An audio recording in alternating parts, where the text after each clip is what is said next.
तो बच्चों कैसे हैं आप सब? बहुत-बहुत स्वागत है आपका आज की इस वीडियो में। आज का ये वीडियो क्लास 12th के बच्चों के लिए बहुत ज़्यादा ख़ास होने वाला है क्योंकि इस वीडियो में हम लोग देखने वाले हैं बच्चों क्लास 12th का जो आपका जियोग्राफ़ी का सब्जेक्ट है, हिंदी में बोले तो जो आपका भूगोल का विषय है, इसका एक और इम्पोर्टेंट सैंपल क्वेश्चन पेपर इस वीडियो में हम लोग देखने वाले हैं बच्चों।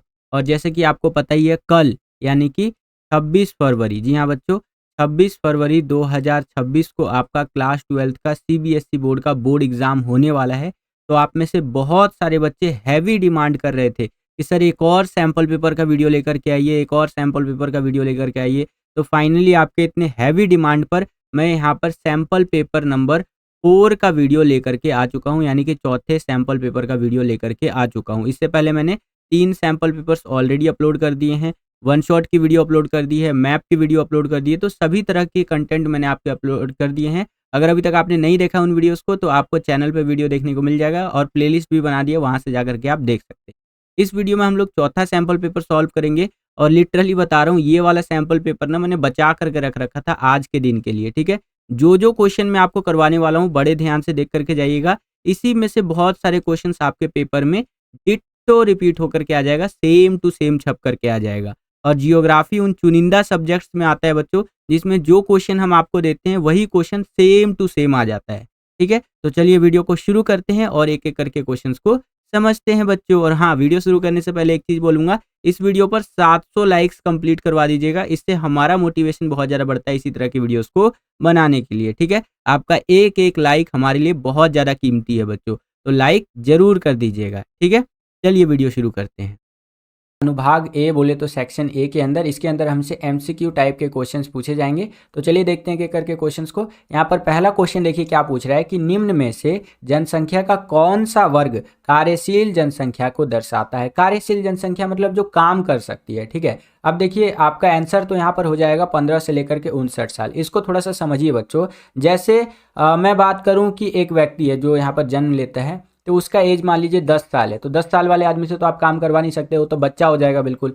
तो अगर मान लीजिए वो 15 साल का है, ठीक है, तो छोटा मोटा काम वो कर सकता है। फिर 18 साल का हुआ तो कोई भी काम उससे करवा लीजिए, ठीक है, वो करने लग जाएगा। लास्ट जो वो काम कर पाएगा वो 59 साल तक कर पाएगा, ठीक है। 59 साल जैसे ही हुआ उसके बाद क्या होता है कि वो बंदा रिटायर होने की श्रेणी में आ जाता है, पूरा जिंदगी लगभग उसने काम कर लिया। तो किसी भी देश का रीढ़ का हड्डी माना जाता है ये एज ग्रुप, 15 साल से लेकर के 59 साल का जो ये एज ग्रुप है ना, किसी भी देश का रीढ़ का हड्डी माना जाता है। और आप जान करके चौंक जाएंगे कि हमारे देश में सबसे ज़्यादा अगर कोई लोग रहते हैं तो वो यही एज ग्रुप के रहते हैं। इसलिए हमारे देश को, हमारे प्यारे भारत को युवाओं का देश भी कहा जाता है, यंग लोगों का देश भी कहा जाता है, क्योंकि हमारे देश में ना 25 साल से नीचे वाले एज के लोग अभी बहुत ज़्यादा है, ठीक है। 59 साल तो बहुत दूर की बात है। तो सोचिए युवाओं का देश है हमारा देश, ठीक है। तो किसी भी देश का या कहीं का भी आप निकाल लीजिए, जो कार्यशील जनसंख्या होता है वो होता है 15 साल से लेकर के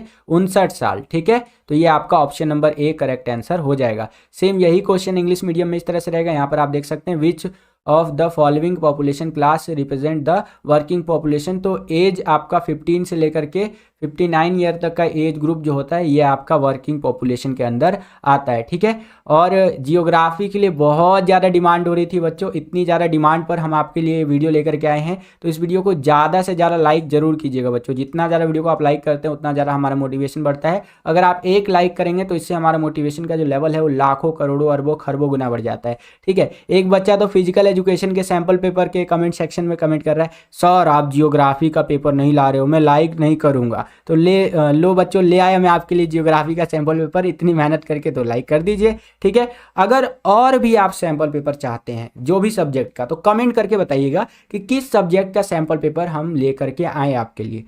वीडियो में आगे बढ़ने से पहले एक इंपॉर्टेंट इन्फॉर्मेशन है बच्चों, तो बड़े ध्यान से समझिएगा। अगर आप अपने बोर्ड एग्जाम 2026 की तैयारी को नेक्स्ट लेवल पर ले जाना चाहते हैं और उन बच्चों की कैटेगरी में शामिल होना चाहते हैं जो लास्ट टाइम पे भी तैयारी करके अपने बोर्ड एग्जाम्स के अंदर बहुत अच्छे मार्क्स स्कोर करते हैं, तो आप हमारे द्वारा बनाए गए सैंपल क्वेश्चन पेपर को ले सकते हैं। हमने हर एक सब्जेक्ट के 15-15 सैंपल पेपर बना करके रेडी कर दिए हैं विथ सॉल्यूशन के साथ, हिंदी और इंग्लिश दोनों ही मीडियम के अंदर, ठीक है। तो इन सैंपल पेपर्स को ले सकते हैं आप स्क्रीन पर दिख रहे व्हाट्सएप नंबर पर कॉन्टैक्ट करके और अपने बोर्ड एग्जाम की तैयारी को और बेहतर बना सकते हैं। अभी के टाइम पे आपको 50% का डिस्काउंट भी देखने को मिलेगा। तो ज़रूर इन सैंपल पेपर्स को लीजिए बच्चों और अपने बोर्ड की तैयारी को बहुत बेहतर बनाइए, ठीक है? चलिए वीडियो में आगे बढ़ते हैं। अगला क्वेश्चन देखते हैं। यहाँ पर हमारा दूसरा क्वेश्चन क्या पूछ रहा है हमसे कि रोजगार के अवसर किस उद्योग में अधिक होते हैं। तो जो रोजगार के अवसर होते हैं बच्चों, वो आपका जो छोटे पैमाने के उद्योग होते हैं ना, इसके अंदर रोजगार के अवसर बहुत ज़्यादा होते हैं। ठीक है बच्चों, तो बी वाला ऑप्शन आपका करेक्ट आंसर हो जाएगा। सेम यही क्वेश्चन इंग्लिश मीडियम में इस तरह से रहेगा और स्मॉल स्केल इंडस्ट्रीज आपका करेक्ट आंसर हो जाएगा बच्चों। आगे चलते हैं। अब हम लोग आ गए हैं तीसरे क्वेश्चन के अंदर, जहां पर अभिकथन और कारण दे दिया है। अभिकथन क्या कह रहा है यहाँ पर कि बस्तियां विभिन्न प्रकार की हो सकती हैं, ठीक है जी। और कारण कह रहा है विभिन्न भौतिक कारक बस्तियों के विकास को प्रभावित करते हैं। तो यहाँ पर देखिए ऑप्शन नंबर सी सही हो जाएगा। दोनों कथन सही है। कथन दूसरा जो है कथन एक की सही व्याख्या करता है। देखिए बस्तियां जो होती हैं वो बहुत तरह की होती हैं, गुच्छित बस्तियां, अर्धगुच्छित बस्तियां, ठीक है, बहुत तरह की यहाँ बस्तियां होती हैं। और बस्तियां जो होती है ना, वो उसके बारे में बता रखा है कि विभिन्न भौतिक कारक बस्तियों के विकास को प्रभावित करता है। जहां पर ऐसा क्लाइमेट है, ऐसी जगह है, ठीक है, जहां पर आसानी से बस्तियां बसाई जा सकती हैं, जैसे मैदानी क्षेत्र, ठीक है, जैसे दिल्ली, मुंबई, चेन्नई, कोलकाता, ये मैदानी क्षेत्र है, तो यहाँ पर बहुत ज़्यादा बस्तियाँ आपको देखने को मिलेगी। ठीक है, पहाड़ी जो क्षेत्र होता है, जहाँ पर पहाड़ होंगे, वहाँ पर कम बस्तियाँ देखने को मिलेगी। ठीक है, तो इस हिसाब से ऑप्शन नंबर जो सी कह रहा है, ये बिल्कुल करेक्ट बात बोल रहा है कि दोनों कथन सही है। और कथन दूसरा जो है आपका, वो कथन एक की सही व्याख्या करता है। अभी कथन एक जो है हमारा, उसकी सही व्याख्या करता है बच्चों। सेम यही क्वेश्चन इंग्लिश मीडियम में इस तरह से रहेगा और ऑप्शन नंबर जो सी है हमारा यहाँ करेक्ट आंसर हो जाएगा बच्चों। आगे चलते हैं। अगला क्वेश्चन देखिए, वे स्थान जहां नगर पालिका या कैंटोनमेंट बोर्ड या फिर नोटिफाइड टाउन एरिया कमेटी है, वो क्या कहलाते हैं। तो वो बच्चों आपका यहाँ पर प्रशासनिक नगर कहलाते हैं। इंग्लिश में इसे ही एडमिनिस्ट्रेटिव टाउन कहते हैं, जहां से पूरा का पूरा प्रशासन कंट्रोल किया जाता है। जैसे दिल्ली, ठीक है, दिल्ली एक प्रशासनिक नगर की कैटेगरी में आ जाएगा। यहाँ से पूरा देश का एडमिनिस्ट्रेशन कंट्रोल किया जाता है। ठीक है, उसी तरह से राजधानियाँ होती हैं, जैसे यूपी की राजधानी लखनऊ, बिहार की राजधानी पटना। ठीक है, तो ये आपका यहाँ पर प्रशासनिक नगर की श्रेणी में आता है, जहाँ से पूरा का पूरा जो राज्य है या फिर देश हो सकता है, वो कंट्रोल किया जाता है बच्चों। ठीक है, तो यहाँ पर डी वाला ऑप्शन आपका करेक्ट आंसर हो जाएगा। यही क्वेश्चन इंग्लिश मीडियम में इस तरह से रहेगा और एडमिनिस्ट्रेटिव टाउन आपका यहाँ पर बिल्कुल करेक्ट आंसर हो जाएगा बच्चों। नेक्स्ट क्वेश्चन देखिए क्या है कि वर्षा का जल बहकर नदियों, झीलों और तालाबों में चला जाता है, उसे क्या कहते हैं। तो उसे जो कहते हैं बच्चों, वो होता है आपका यहाँ पर पृष्ठीय जलन कहते हैं। क्या कहते हैं, पृष्ठीय जलन। जैसे बारिश हुई, ठीक है, ये मान लीजिए मैंने बादल बना दिया, क्या बादल बना ठीक है, बादलों से क्या हुआ, बारिश हुआ बच्चों। अब बारिश हुआ तो यहाँ पर पानी इकट्ठा होगा। अब ये पानी क्या है, ये बह करके नदी में चला जाएगा, झील में चला जाएगा और तालाबों में चला जाएगा। तो उसे क्या कहेंगे, तो उसे कहेंगे बच्चों यहाँ पर पृष्ठीय जलन। ठीक है बच्चों, तो सी वाला ऑप्शन आपका करेक्ट आंसर हो जाएगा। सेम यही क्वेश्चन इंग्लिश मीडियम में इस तरह से रहेगा और आपका ऑप्शन नंबर जो सी है ये करेक्ट आंसर हो जाएगा। छठा क्वेश्चन देखिए बच्चों, यहाँ पर क्या है कि निम्नलिखित में से कौन कांडला बंदरगाह की एक विशेषता है। तो इसका हो जाएगा आपका, यह कच्छ की खाड़ी के शीर्ष पर स्थित है, यही इसकी एक विशेषता है कांडला बंदरगाह की। अब ये कांडला बंदरगाह है कहाँ पर, ये मैं आपको गूगल मैप की सहायता से दिखाता हूँ एक बारी, तो देखिए उसको बच्चों। तो देखिए बच्चों, ये है हमारी प्यारी धरती और धरती पर अगर मैं जूम करूँ, ये है हमारा प्यारा भारत। और भारत के अंदर कांडला बंदरगाह बोले तो कांडला पोर्ट किधर है, ये गुजरात में पड़ जाता है और कच्छ की खाड़ी के आसपास पड़ जाता है। अगर मैं जूम करके दिखाऊं तो ये आप देख सकते हैं, यहाँ पर आपका ये कांडला पोर्ट है बच्चों, ये दिख रहा है आपको, ये है आपका कांडला पोर्ट। अगर मैं जूम आउट करूं तो आपको अच्छे से आइडिया लग जाएगा। ये देख रहे हैं, ये गुजरात हो जाएगा और गुजरात के बिल्कुल यहाँ पर आपका कांडला बंदरगाह आ जाता है। ठीक है, तो ये है आपका कांडला पोर्ट बोले तो कांडला बंदरगाह। आशा करता हूँ कि आपको समझ में आया होगा बच्चों। सेम यही क्वेश्चन इंग्लिश मीडियम में इस तरह से रहेगा, यहाँ पर आप देख सकते हैं और ऑप्शन नंबर जो सी है यहाँ पर हमारा करेक्ट आंसर हो जाएगा। अगला क्वेश्चन देखिए, सातवां क्वेश्चन क्या कह रहा है कि निम्नलिखित में से कौन गलत सुमेलित है। तो यहाँ पर जो महाराष्ट्र का कोरबा है ये गलत है। ठीक है, राज्य का नाम महाराष्ट्र और यहाँ पर ये कोयला खनन केंद्र नहीं है, तो ये आपका गलत हो जाएगा। तो इस हिसाब से ऑप्शन नंबर जो ये बी है ये करेक्ट आंसर हो जाएगा। नेक्स्ट क्वेश्चन देखिए, यहाँ पर क्या है कि भारत के दिए गए प्राकृतिक गैस भंडार के लिए पश्चिम से पूरब की ओर स्थान के सही क्रम की पहचान करें। ठीक है, तो यहाँ पर आपको वेस्ट से ईस्ट की ओर जाते हुए जो नेचुरल गैस रिजर्व है इंडिया के, उसको यहाँ पर पूरा ऑर्डर में लगाना है। ठीक है, तो चलिए लगा देते हैं। तो यहाँ पर जो आपका करेक्ट आंसर हो जाएगा वो हो जाएगा ऑप्शन नंबर बी। ठीक है, जैसलमेर हो जाएगा, फिर अंकलेश्वर हो जाएगा, फिर कृष्णा गोदावरी बेसिन, फिर त्रिपुरा हो जाएगा। इस हिसाब से यहाँ पर लगा सकते हैं आप, ठीक है। तो बी वाला ऑप्शन आपका करेक्ट आंसर हो जाएगा। सेम यही क्वेश्चन इंग्लिश मीडियम में इस तरह से रहेगा और ऑप्शन नंबर जो बी है हमारा करेक्ट आंसर हो जाएगा। आगे चलते हैं, अगला क्वेश्चन देखिए, निम्नलिखित में से कौन भारत के औद्योगिक शहर है। तो अगर बात करें भारत के औद्योगिक शहर यानी कि इंडस्ट्रियल सिटीज़ की, तो आप लिख सकते हैं हुगली हो गया, यहाँ पर सेलम हो गया, भिलाई हो गया, या झेलम आना चाहिए, ठीक है, इस तरह से भिलाई हो गया। तो ये आपका भारत के औद्योगिक शहर है बच्चों, ठीक है। सेम यही क्वेश्चन इंग्लिश मीडियम में इस तरह से रहेगा और option number A correct answer आपका हो जाएगा। नेक्स्ट क्वेश्चन देखिए, भारत में शहरी बस्तियों की निम्नलिखित में से कौन सी विशेषताएं हैं। इसका आंसर आप मुझे कमेंट करके बताइए। जो भी बच्चा सबसे पहले कमेंट करेगा और सबसे करेक्ट आंसर होगा उस बच्चे का, उसके कमेंट को मैं यहाँ पर हार्ट का यानी दिल का निशान दे दूंगा, ताकि और बच्चे समझ सके बच्चे ने बिल्कुल सही उत्तर दिया है, ठीक है। बताइए इस क्वेश्चन का क्या करेक्ट आंसर होगा। सेम यही क्वेश्चन इंग्लिश मीडियम में इस तरह से रहेगा और ये आंसर आपको मुझे यहाँ पर कमेंट करके बताना है। 11वां क्वेश्चन देखिए बच्चों, यहाँ पर क्या कह रहा है कि प्रकार्य के आधार पर भारतीय नगरों में कौन सा मेल सही है वो आपको बताना है, ठीक है। तो सबसे पहला है प्रशासन शहर। अब जैसे कि नाम से ही पता चल रहा है प्रशासन शहर है, यानी कि पूरा यहाँ से राजपाट संभाला जाएगा, ठीक है। वे शहर या नगर जहाँ काम के प्रशासनिक मुख्यालय होते हैं, जैसे दिल्ली, चंडीगढ़ आदि। तो ये बात बिल्कुल सही कह रहा है। अगला है औद्योगिक नगर, जिन नगरों में उद्योगों की प्रधानता हो, जैसे मुंबई, सेलम, जमशेदपुर, ठीक है, जहाँ पर उद्योग ज़्यादा हो, इंडस्ट्रीज ज़्यादा हो, तो ये औद्योगिक नगर की श्रेणी में आ जाएंगे। फिर है भैया खनन नगर, ठीक है। खनन नगर वे नगर होते हैं जहाँ से खनन करके, खुदाई करके जो मिनरल्स होते हैं वो निकाले जाते हैं, जैसे कोयला हो गया या अन्य चीज़ें हो गई। तो ये कहाँ से मिलता है भैया, रानीगंज, झरिया, डिगबोई आदि, ठीक है। मोस्टली जो है झारखंड से मिलता है, जिसके अंदर झरिया वगैरह आ जाता है, रानीगंज वगैरह आ जाता है। झारखंड से मैं भी हूँ, वहाँ पर मैंने खूब देखा है कोयला वगैरह निकलते हुए। तो यहाँ पर अगर बात करें सही विकल्प की, तो पहला, दूसरा, तीसरा तीनों ही सही है यहाँ पर, ठीक है, अपने हिसाब से। सेम यही क्वेश्चन इंग्लिश मीडियम में इस तरह से रहेगा। यहाँ पर आप देख सकते हैं पहला एडमिनिस्ट्रेशन सिटी होता है, दूसरा होता है इंडस्ट्रियल सिटी, तीसरा होता है आपका माइनिंग टाउन। और तीनों के बारे में जो बता रखा है बिल्कुल एक्यूरेट बता रखा है। तो इस हिसाब से फर्स्ट, सेकंड, थर्ड जो है तीनों ही करेक्ट है, कोई भी इसके अंदर इनकरेक्ट नहीं है बच्चों, ठीक है। चलिए अगला क्वेश्चन देखिए क्या है, 12वां क्वेश्चन की निम्नलिखित कथनों पर विचार करें और दिए गए विकल्पों में से सही विकल्प का चयन करें। दो आपको यहाँ पर कथन दे दिया, स्टेटमेंट दे दिया, इस पर विचार करना है। तो पहले विचार कर लेते हैं भैया। विचार करने के लिए पहले पढ़ना पड़ेगा ना, तो पढ़ लेते हैं। पहला है, जनसंख्या वितरण शब्द का अर्थ भूपृष्ठ पर लोग किस प्रकार वितरित है इस बात से लगाया जाता है। बिल्कुल सही बात यहाँ पर बोल रहा है बच्चों, ठीक है।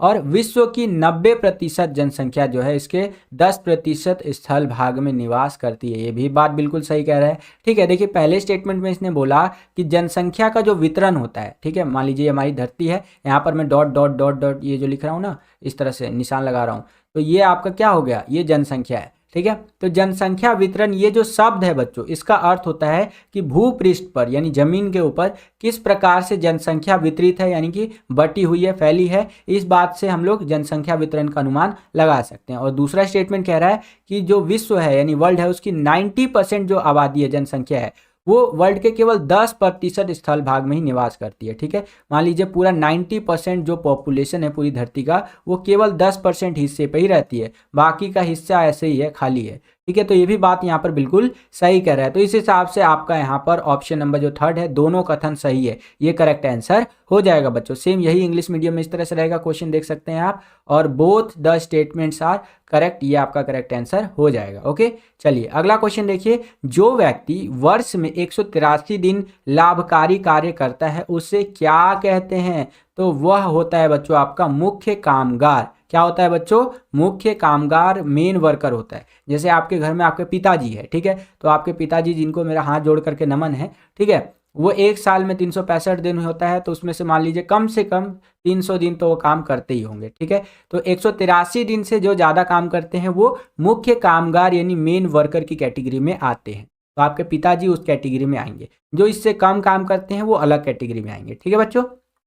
चलिए सेम यही क्वेश्चन इंग्लिश मीडियम में इस तरह से रहेगा, यहाँ पर आप देख सकते हैं, और मेन वर्कर हमारा करेक्ट आंसर हो जाएगा। अगला क्वेश्चन देखिए क्या है, यहाँ पर अभिकथन और कारण दे दिया। अभिकथन कह रहा है कि भूमध्य सागरीय क्षेत्र इतिहास में प्रारंभिक काल से ही बसे हुए हैं। ठीक है जी। कारण कह रहा है कि मैदानी क्षेत्र फसलों के उत्पादन और सड़कों और उद्योगों के निर्माण के लिए अनुकूल होते हैं। बिल्कुल भैया, मैदानी जो क्षेत्र होते हैं वो फसलों के उत्पादन के लिए, सड़कों को बनाने के लिए, उद्योग निर्माण के लिए बहुत ज़्यादा हेल्पफुल होते हैं। मान लीजिए कि आपको अपना फैक्ट्री लगाना है, तो आप पहाड़ के ऊपर फैक्ट्री थोड़ी ना लगाने जाएंगे, बहुत ज़्यादा दिक्कत होगा पहाड़ पर फैक्ट्री लगाने में। वहीं अगर मैं बोलूँ कि ये फ्लैट एकदम मैदान है, यहाँ पर अपना फैक्ट्री लगा लीजिए, तो आप बोलेंगे अरे सर मस्त फैक्ट्री लगाऊंगा और चॉकलेट का फैक्ट्री लगाऊंगा, आपको भी चॉकलेट खिलाऊंगा वहाँ से। तो खिला दीजिएगा चॉकलेट, मैं रेडी हूँ।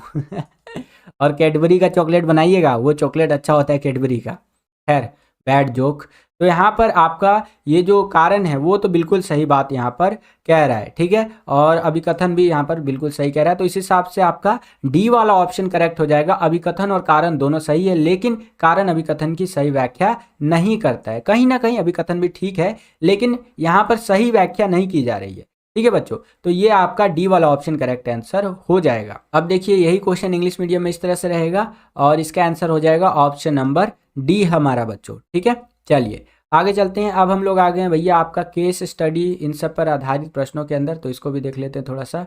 ये आप देख सकते हैं इंदिरा गांधी नहर के ऊपर है, इस तरह से दिया गया है। वीडियो पॉज करके आप पूरा का पूरा रीड कर सकते हैं। ठीक है बच्चों,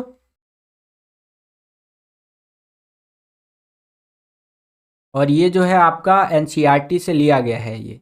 ठीक है, अब इसके बेसिस पे देखिए पहला क्वेश्चन हमसे यहाँ पर क्या पूछ रहा है कि मार्ग की आपकी समझ के आधार पर निम्नलिखित में से किस नदी की सहायक नदियाँ इंदिरा गांधी नहर में मिलती है। तो वो है भैया सिंधु, हमारा यहाँ पर करेक्ट आंसर हो जाएगा। अगला क्वेश्चन, मार्ग के आधार पर निम्नलिखित में से कौन सा निश्चित रूप से नहर द्वारा संभव बनाया गया है। तो वो है आपका यहाँ पर सघन कृषि पद्धति के द्वारा। ठीक है, नेक्स्ट क्वेश्चन देखिए, निम्नलिखित में से किस तरह से उच्च नमी सामग्री मिट्टी को नकारात्मक रूप से प्रभावित कर सकती है। तो वो भैया कैसे प्रभावित कर सकती है। तो वो है आपका बढ़ी हुई नमी प्रतिधारण से मिट्टी की उर्वरता कम हो जाती है। अगर मिट्टी के अंदर ज़्यादा नमी है, ज़्यादा पानी है, तो उसकी जो उपजाऊ क्षमता है वो कम हो जाती है बच्चों। ठीक है, तो ए वाला ऑप्शन आपका करेक्ट आंसर हो जाएगा। ठीक है, ज़्यादा नमी भी पानी को नहीं दिया जाना चाहिए। चलिए यही आपका इंग्लिश मीडियम में इस तरह से रहेगा। यहाँ पर आप देख सकते हैं केस स्टडी, वीडियो पॉज करके पूरा का पूरा रीड कर सकते हैं। मैं पूरा केस स्टडी रीड नहीं कर रहा हूँ क्योंकि बहुत लंबा दे रखा है। ठीक है, बाकी आप वीडियो पॉज करके तो रीड कर ही सकते हैं। जो टाइम बचेगा उसके लिए और सैम्पल पेपर्स आपके लिए लेकर के आऊँगा बच्चों, इसीलिए टाइम बचाने का प्रयास करता हूँ जहाँ बच सके। और जो चीज़ें आप कर सकते हैं उसके लिए मैं आपको आपके ऊपर ही छोड़ देता हूँ, जैसे पढ़ना हो गया, ये आप खुद ही पढ़ सकते हैं, कोई बड़ी बात नहीं। ठीक है, तो यहाँ पर आपका देख सकते हैं इस क्वेश्चन का आंसर था इंडस। ठीक है, और इसका अगला जो क्वेश्चन था यहाँ पर आपका करेक्ट आंसर हो जाएगा ऑप्शन नंबर ए। और ये जो 17वां क्वेश्चन है इसका आपका ऑप्शन नंबर ए करेक्ट था। ठीक है, चलिए अब हम लोग आ गए हैं सेक्शन बी के अंदर, जिसके अंदर सोर्स बेस्ड क्वेश्चन हमसे पूछे जा रहे हैं। तो चलिए देख लेते हैं। ये भी इसके अंदर 18वां क्वेश्चन है कि दिए गए गद्यांश को ध्यानपूर्वक पढ़िए और नीचे दिए गए प्रश्नों को उत्तर दीजिए। तो चलिए देख लेते हैं। स्टार्टिंग की कुछ लाइनें मैं आपके लिए पढ़ देता हूँ। इस तरह से दे रखा है कि भरमौर आदिवासी क्षेत्र में हिमाचल प्रदेश के चंबा जिले के भरमौर और होली तहसील शामिल है। यह 21 नवंबर 1975 के बाद से एक अधिसूचित आदिवासी क्षेत्र रहा है। भरमौर में एक आदिवासी समुदाय गद्दी का निवास है। ठीक है, तो इस तरह से करके आपका ये गद्यांश दिया गया है। वीडियो पॉज करके आप पूरा का पूरा रीड कर सकते हैं बच्चों।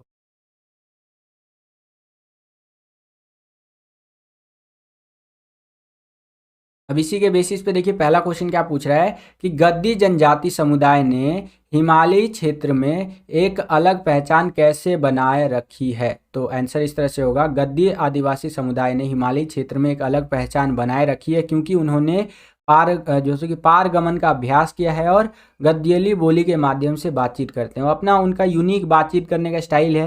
ठीक है, और पारगमन का उन्होंने अभ्यास किया। इस तरह से इस क्षेत्र के अंदर उन्होंने अपना एक यूनिक पहचान बना रखा है बच्चों। ठीक है, तो ये आपका करेक्ट आंसर हो जाएगा। नेक्स्ट क्वेश्चन देखिए, किन कारणों ने क्षेत्र के समाज और अर्थव्यवस्था को पिछड़ा रहने के लिए प्रभावित किया है। तो आंसर इस तरह से लिखेंगे कि भरमौर आदिवासी क्षेत्र में कठोर जलवायु है, ठीक है, कठोर जलवायु परिस्थितियां हैं, कम संसाधन आधार है और नाजुक वातावरण है। इन कारणों ने क्षेत्र के समाज और अर्थव्यवस्था को प्रभावित किया है। देखिए, कहीं का भी जलवायु अगर ठीक नहीं है, संसाधन कम है, तो वो ज़्यादा विकास नहीं कर सकते, ठीक है, वही इनके साथ हुआ है बच्चों। ओके, चलिए नेक्स्ट क्वेश्चन देखिए, एकीकृत आदिवासी विकास परियोजना के तहत किन क्षेत्रों को सर्वोच्च प्राथमिकता दी गई है। तो एकीकृत आदिवासी विकास परियोजना के तहत यहाँ पर बताया गया है कि इस योजना ने परिवहन, संचार, कृषि और संबद्ध गतिविधियों और सामाजिक और सामुदायिक सेवाओं के विकास को सर्वोच्च प्राथमिकता दी है बच्चों। तो इस तरह से आंसर आप लिख सकते हैं, ठीक है।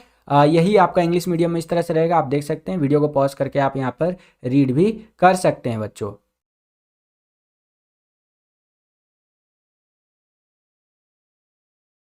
चलिए, वेरी गुड। इंग्लिश मीडियम में आप देख सकते हैं इस तरह से क्वेश्चन है आपका और आंसर आपको कुछ इस प्रकार से लिखना है बच्चों।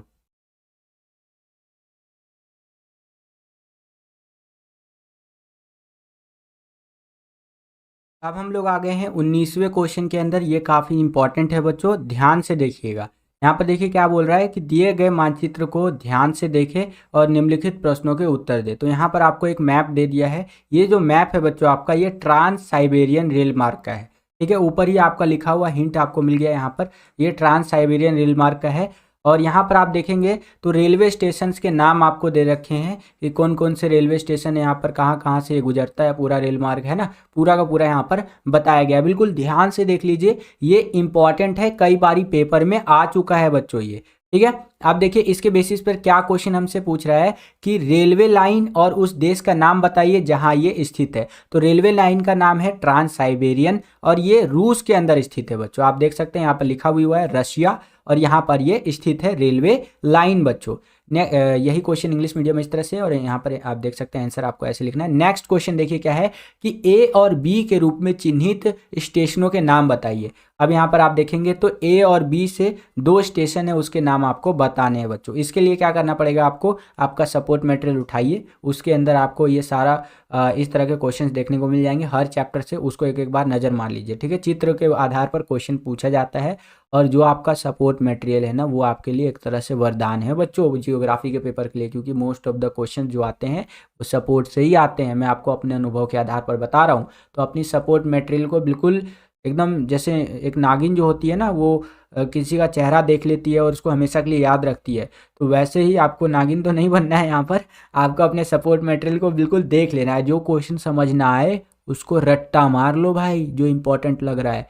क्योंकि समय कम है, अगर आपकी तैयारी कम है तब आपको ये चीज़ें करने के लिए बोल रहा हूँ। अगर आपकी तैयारी हो रखी है तब तो वेल एंड गुड है, ठीक है। चलिए, अब ए और बी से जो आपका स्टेशन यहाँ पर चिन्हित कर रखा है वो है आपका अंगार करके और आपका चिंता करके है, ठीक है। इंग्लिश मीडियम में यहाँ पर आप देख सकते हैं। नेक्स्ट क्वेश्चन देखिए यहाँ पर क्या पूछ रहा है कि दो कारण बताइए कि यह एशिया का सबसे महत्वपूर्ण मार्ग क्यों है। तो आंसर इस प्रकार से लिखेंगे, यह चिंता से होकर गुजरती है जो कि एक महत्वपूर्ण कृषि केंद्र है, और जो कि इर्कुत्स्क एक फर केंद्र है, ठीक है। इसने अपने एशियाई क्षेत्रों को पश्चिमी यूरोप के बाजारों से जोड़ा है, ठीक है, जिससे कि बहुत ज़्यादा हेल्प हो जाती है। यह यूक्रेन, उज्बेकिस्तान, मंगोलिया और चीन को भी जोड़ता है, जिससे कि ये और भी ज़्यादा इंपॉर्टेंट हो जाता है बच्चों, ठीक है।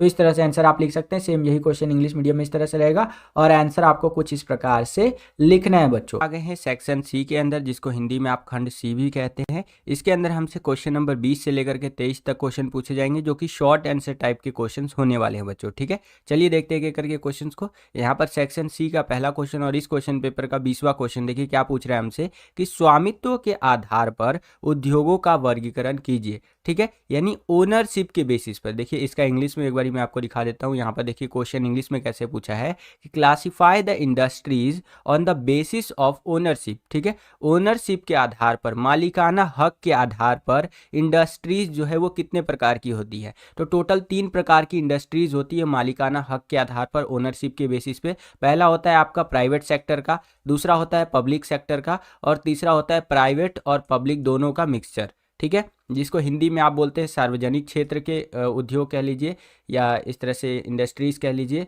फिर आपका हो गया निजी क्षेत्र के, और फिर दोनों होता है कंबाइंड वाला, ठीक है, जिसको संयुक्त आप बोलते हैं। अब इनके बारे में एक एक करके थोड़ा ध्यान से समझिएगा, पेपर में आ सकता है, संभावना बहुत ज़्यादा है बच्चों, ध्यान से समझने का प्रयास कीजिए। पहला है हमारा सार्वजनिक क्षेत्र के उद्योग, ठीक है। तो ये जो होता है बच्चों ज़्यादातर ऐसे देशों में होता है जहाँ पर समाजवादी या साम्यवादी व्यवस्था चलती है, जैसे रूस, रसिया आप कह सकते हैं, चीन कह सकते हैं। वहाँ पर ज़्यादातर जो कंपनी है बच्चों, ठीक है, उद्योग जो है वो सरकार के हाथों में, सरकार के अधीन आती हैं वो उद्योग, और सरकार ही इनका प्रबंधन करती है। भारत में भी बहुत से ऐसे सार्वजनिक क्षेत्र के उद्योग है, जैसे लौह इस्पात उद्योग। मैं कुछ एग्जांपल्स आपको बता देता हूं, जैसे भारत पेट्रोलियम का आपने नाम सुना होगा, ये गवर्नमेंट के अंडर आता है, गवर्नमेंट ही इसका देखरेख करता है, पूरा मैनेजमेंट करता है। इंडियन ऑयल कॉरपोरेशन का नाम आपने सुना होगा, ठीक है, कोल इंडिया का नाम सुना होगा। तो ये सब जो कंपनियां हैं बच्चों, ये सब किसके अंडर में आती है? सरकार के अंडर में आती है, सरकार ही पूरा इनका देखरेख करती है। इनको सार्वजनिक क्षेत्र के उद्योग कहते हैं बच्चों। आगे चलते हैं, अब हम लोग आ गए हैं निजी क्षेत्र के उद्योगों के अंदर। निजी से आपको पता चल रहा है प्राइवेट की बात हो रही है यहाँ पर, ठीक है। तो ऐसे उद्योगों का मालिकाना जो हक होता है वो एक व्यक्ति या एक कंपनी का होता है, ठीक है। ऐसे जो उद्योग होते हैं, ऐसे जो इंडस्ट्रीज होती हैं, इनका जो मालिकाना हक होता है, ओनरशिप होता है, या तो एक व्यक्ति के हाथ में हो सकता है या एक कंपनी के हाथ में हो सकता है। अगर मैं कंपनीज की बात करूं तो आपने इन कंपनीज का नाम तो जरूर सुना होगा, जैसे रिलायंस इंडस्ट्रीज हो गया आपका, ठीक है, जो कौन अपने अंबानी जी के हाथ में है, ठीक है। टाटा ग्रुप हो गया, अपने टाटा जी के हाथ में है, ठीक है। एचडीएफसी बैंक हो गया, आईसीआईसी बैंक हो गया, इन्फोसिस हो गया, भारतीय एयरटेल हो गया, आईटीसी हो गया। ये फेमस आप कह लीजिए निजी क्षेत्र के आपकी इंडस्ट्रीज के अंदर आता है, और ये बेस्ट एग्जाम्पल आप मान सकते हैं। उसके आगे देखिए निजी क्षेत्र के अंदर और क्या बताया गया है कि व्यक्ति या निजी कंपनियां इन उद्योगों का प्रबंधन करती है। कोई एक व्यक्ति हो सकता है या कोई एक निजी कंपनी हो सकता है, प्राइवेट कंपनी हो सकता है, जो पूरा का पूरा मैनेजमेंट ऐसे इंडस्ट्रीज का करता है। पूंजीवादी देशों में यह व्यवस्था ज़्यादा देखने को हमें मिलती है, जैसे यूएसए आप ले लीजिए। यूएसए में ज़्यादातर जो इंडस्ट्रीज है वो प्राइवेट हाथों में है बच्चों, ठीक है। वो प्राइवेट लोग ही उन इंडस्ट्रीज को कंट्रोल करती है। सरकार का हस्तक्षेप जो है कंट्रोल ना के बराबर है ऐसे देशों में। वेस्टर्न कंट्रीज की भी अगर मैं बात कर लूँ तो वहां पर भी आप देख सकते हैं। अगर भारत के संदर्भ में एग्जाम्पल की बात करें तो मैंने आपको बता ही दिया, फिर से यहाँ पर आप देख लीजिए। भारत के अंदर टाटा ग्रुप जो है आपका, बिरला ग्रुप हो गया, रिलायंस इंडस्ट्री हो गया, इसके बेस्ट उदाहरण है, एग्जाम्पल्स है बच्चों निजी क्षेत्र के। ओके, चलिए अब संयुक्त क्षेत्र की बात कर लेते हैं। संयुक्त क्षेत्र में क्या होता है ना कि मान लीजिए एक कंपनी जो है वो 100% है, तो उसमें से 50% के अराउंड सरकार का होता है और 50% जो है वो यहाँ पर प्राइवेट प्लेयर का होता है। या फिर ऐसा भी हो सकता है कि 40% सरकार का है और 60% जो है निजी व्यक्ति का है या निजी कंपनी का है, ऐसा भी हो सकता है। इसमें क्या होता है ना, दोनों मिल करके काम करते हैं, सरकार भी और यहाँ पर प्राइवेट लोग भी, दोनों मिल करके काम करते हैं। जैसे टोल प्लाजा होता है बच्चों। अब टोल प्लाजा में क्या होता है ना, जैसे हम अपना गाड़ी उड़ी लेकर के ऐसे जाते हैं कि चलो भैया मैंने आज नया गाड़ी मर्सिडीज खरीद लिया, अब ये गाड़ी लेकर के मस्त घुमाऊंगा, ठीक है। आप टोल प्लाजा पे पहुंचे और वहां पर आपका बोला जाएगा अरे भैया अपना टोल कटवाइए जल्दी से, 50 रुपए का, 100 रुपए का पर्ची कटवाइए। तो ये जो टोल प्लाजा होता है बच्चों, जहां पर टोल कटता है, ये आपका पब्लिक एंड प्राइवेट, मतलब कि गवर्नमेंट और प्राइवेट दोनों का मिक्सचर होता है, ठीक है। सरकार भी हैंडल करती है टोल प्लाजा को और यहाँ पर प्राइवेट लोग भी हैंडल करते हैं, प्राइवेट कंपनियां भी हैंडल करती हैं बच्चों, ठीक है। आशा करता हूँ कि आपको समझ में आया होगा। बाकी लिखा हुआ जो है उसको भी एक बार थोड़ा सा देख लेते हैं कि कुछ उद्योगों का संचालन सरकार और निजी कंपनियां मिलकर के करती हैं, ये संयुक्त क्षेत्र के उद्योग होते हैं। Hindustan petroleum corporation limited, HPCL हो गया आपका, मित्तल एनर्जी लिमिटेड साझेदारी के साथ चलती हैं। ये बेस्ट एग्जांपल्स यहाँ पर आपको बता रखा है। तो आशा करता हूँ कि ये क्वेश्चन आपको समझ में आया होगा बच्चों। सेम यही क्वेश्चन इंग्लिश मीडियम में इस तरह से रहेगा, classify the industries on the basis of ownership. Ownership के आधार पर आपको इंडस्ट्रीज के बारे में बताना है कि कितने प्रकार के होते हैं। तो 3 प्रकार के होते हैं, मैंने आपको बता दिया। पहले पब्लिक एरिया वाले, जो कि आप यहाँ पर देख सकते हैं। अब जो मैंने हिंदी में बताया ना वही चीज़ इंग्लिश में है, कंटेंट सेम टू सेम यहाँ पर, बस आपका यहाँ पर मीडियम चेंज हो जाएगा, इंग्लिश हो जाएगा, बाकी कंटेंट सेम टू सेम रहने वाला है, आंसर वही रहने वाला है, ठीक है। ये आप अपनी स्क्रीन पर देख सकते हैं। ये प्राइवेट सेक्टर के बारे में बता रखा है। फिर लास्ट में आ जाता है कंबाइंड एरिया, उसके बारे में यहाँ पर आपको बता रखा है बच्चों। ओके, चलिए अब हम लोग आ गए हैं इसी क्वेश्चन के अथवा में, यानी कि आपको अगर ऊपर वाला क्वेश्चन नहीं आता है तो नीचे वाला क्वेश्चन कर सकते हैं। अथवा में आपको एक क्वेश्चन दिया गया है। इसके अथवा में देखिए क्या क्वेश्चन हमसे पूछा गया है कि एक साफ और नामांकित आरेख की सहायता से जनसांख्यिकीय संक्रमण सिद्धांत के 3 चरणों की व्याख्या करें। अब जनसांख्यिकीय संक्रमण सिद्धांत क्या होता है, इसके बारे में वन शॉट वाला जो वीडियो मैंने बनाया है जिसके अंदर इंपॉर्टेंट क्वेश्चन डिस्कस किए हैं, उसी में आपका मैंने एक क्वेश्चन डिस्कस किया था जनसांख्यिकीय संक्रमण सिद्धांत वाला, ठीक है। तो वो वीडियो अगर अभी तक आपने नहीं देखा है तो चैनल पे आपको देखने को मिल जाएगा, प्लेलिस्ट भी अलग से बना दिया है, जरूर जा करके देखिएगा, एग्जाम में आपको बहुत ज़्यादा हेल्प करने वाला है। फिलहाल के लिए यहाँ पर समझ लेते हैं जनसांख्यिकीय संक्रमण सिद्धांत को 3 चरणों में एक साफ आरेख की सहायता से। तो यहाँ पर आप देख सकते हैं ये आरेख बनाया जा चुका है, वीडियो पॉज करके पूरा का पूरा आप देख सकते हैं। अब इसके बेसिस पे समझ लेते हैं भैया। देखिए पहला जो चरण होता है जनसांख्यिकीय संक्रमण सिद्धांत का, इसमें क्या होता है, इसमें होता है आपका जो जन्म दर होता है ये भी बहुत ज़्यादा होता है, ठीक है, और मृत्यु दर भी बहुत ज़्यादा होता है, क्योंकि लोग महामारी और परिवर्तनशील खाद्य आपूर्ति के कारण होने वाली मौतों की भरपाई के लिए अधिक प्रजनन करते हैं। जनसंख्या वृद्धि धीमी होती है और अधिकांश लोग जो है वो कृषि में लगे हुए होते हैं। भारत का ही एग्जाम्पल ले तो ये वाला जो स्टेज था हमारे देश में 1947 से पहले था बच्चों, ठीक है, जब अंग्रेज हमारे ऊपर राज करते थे तो उस टाइम पे क्या था, भारतीयों को ज़्यादा मेडिकल फैसिलिटीज़ वगैरह दी नहीं जाती थी।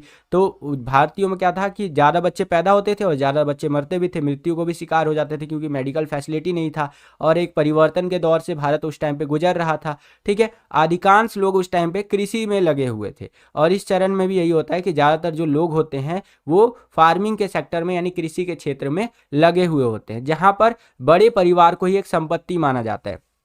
बड़ा परिवार अगर एक हुआ ना आपका तो वही आपकी संपत्ति है और कुछ नहीं है। मेरे दादाजी भी जो थे उस टाइम के थे, आज़ादी के टाइम के, तो वो भी बोला करते थे कि बेटा परिवार ही एक संपत्ति होता है, पैसा धन दौलत ये सब कुछ नहीं होता है। अगर आपके पास एक फैमिली है तो यही आपकी संपत्ति है, ये हमेशा याद रखना बच्चे। तो मैं तो आज तक याद रखा हूँ, आपको भी वो बात मैंने बता दिया बच्चों, ठीक है। तो इस चरण में यही कहा जाता है जीवन प्रत्याशा कम होती है। जीवन प्रत्याशा का मतलब होता है लाइफ एक्सपेक्टेंसी, ठीक है, एक व्यक्ति कितना साल जीता है वो उसका जीवन प्रत्याशा के ऊपर डिपेंड करता है। मान लीजिए मैं आपको इसको ना गूगल करके दिखाता हूँ, तब आप बहुत अच्छे से समझ पाएंगे। एक बारी गूगल पे चलता हूँ, यहाँ पर आप देख सकते हैं मैंने गूगल पे सर्च किया है लाइफ एक्सपेक्टेंसी इन इंडिया, ठीक है। लाइफ एक्सपेक्टेंसी क्या होता है बच्चों, कि जिस देश में आप पैदा हुए हैं उस देश में जो लाइफ एक्सपेक्टेंसी चल रहा होगा ना उतना ही आपका ये एवरेज उम्र निकाला जाएगा, ठीक है। मैं ऐसा नहीं कह रहा कि भैया ये जो इंडिया है हमारा देश है इसमें सब 70 ही साल जिएंगे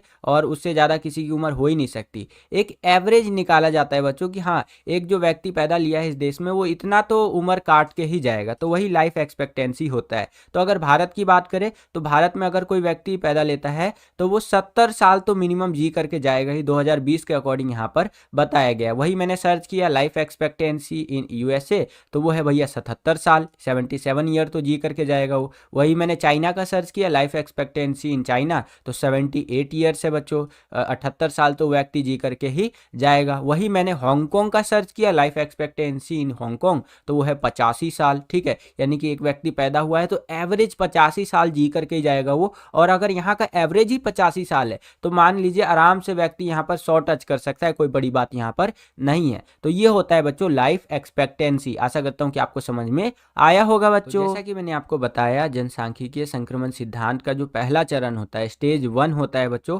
वहाँ पर जो लाइफ एक्सपेक्टेंसी होता है वो कम होता है। लोग जो है ज़्यादातर निरक्षर होते हैं यानी जो अनपढ़ लोग होते हैं इस स्टेज के अंदर, और उनके पास निम्न स्तर की तकनीक होती है, उतना अच्छा टेक्नोलॉजी भी नहीं होता है। 200 साल पहले दुनिया के सभी देश इस अवस्था में थे। आज से 200 साल पहले जो है दुनिया के सभी देश जो है इसी स्टेज में थे बच्चों, ठीक है। अब हम लोग सेकेंड स्टेज यानी दूसरे चरण के बारे में बात कर लेते हैं। यहाँ पर बताया गया है कि शुरुआत में प्रजनन क्षमता अधिक रहती है, ठीक है, और लेकिन समय के साथ साथ इसमें गिरावट आती है और मृत्यु दर में कमी के साथ स्वच्छता और स्वास्थ्य की स्थिति में सुधार से मृत्यु दर में गिरावट आई है। इसमें क्या देखने को मिलता है कि जो मृत्यु दर है वो कम हो रहा है, लोग जन्म तो ले रहे हैं लेकिन मृत्यु दर में कमी आ रही है। इसके कारण जनसंख्या में शुद्ध वृद्धि अधिक होती है, ठीक है। तो जनसंख्या में हमें वृद्धि देखने को मिलती है सेकेंड स्टेज के अंदर। जो थर्ड स्टेज होता है बच्चों, तीसरा जो चरण होता है, इसमें क्या बोल रहा है, इसमें प्रजनन क्षमता और मृत्यु दर दोनों में ही काफ़ी गिरावट आ जाती है, क्योंकि लोग क्या हो जाते हैं, पढ़ लिख जाते हैं, ठीक है। जनसंख्या या तो स्थिर हो जाती है या धीरे धीरे बढ़ती है आगे। जनसंख्या शहरीकृत हो जाती है, ज़्यादातर जनसंख्या जो है वो तीसरे चरण के अंदर क्या करती है, शहरों में रहने लगती है, साक्षर हो जाती है और उच्च तकनीकी जानकारी रखती है। इनके पास अच्छी खासी टेक्नोलॉजी की जानकारी है। इस स्टेज में बच्चों हम लोग हैं अभी, ठीक है। और जानबूझकर परिवार के आकार को नियंत्रित करती है। वो पंचायत वाला एक वेब सीरीज आया था, तो उसमें नहीं बोलता था कि 2 बच्चे मीठी खीर उससे ऊपर डैश डैश डैश, है कि नहीं? तो यहाँ पर जो जनसंख्या होती है बच्चों, वो जानबूझ करके अपने परिवार पर कंट्रोल रखती है। उनको पता है कि भैया 2 बच्चे या ज़्यादा से ज़्यादा 3 बच्चे हो जाएंगे हमारे परिवार में तो सही है। 10 बच्चे, 15 बच्चे, कोई यहाँ पर वैसे तो जन्म ले सकते हैं, कोई दिक्कत नहीं है, लेकिन आगे चल के बहुत ज़्यादा उनका पालन पोषण करने में, उनका देखभाल करने में दिक्कत आएगा। इसीलिए जानबूझ करके यहाँ पर परिवार नियोजन पे ध्यान दिया जाता है। इससे पता चलता है कि मनुष्य अत्यंत लचीला है और अपनी प्रजनन क्षमता को समायोजित करने में सक्षम है बच्चों। तो इस तरह से आप यहाँ पर लिख सकते हैं। आशा करता हूँ कि आपको समझ में आया होगा। सेम यही क्वेश्चन इंग्लिश मीडियम में इस तरह से रहेगा, यहाँ पर आप देख सकते हैं, और आंसर आपको इस तरह से लिखते हुए चलना है। ये डायग्राम भी बनाना है, ध्यान रखिएगा। स्टेज 1 2 3 करके डायग्राम है हमारा।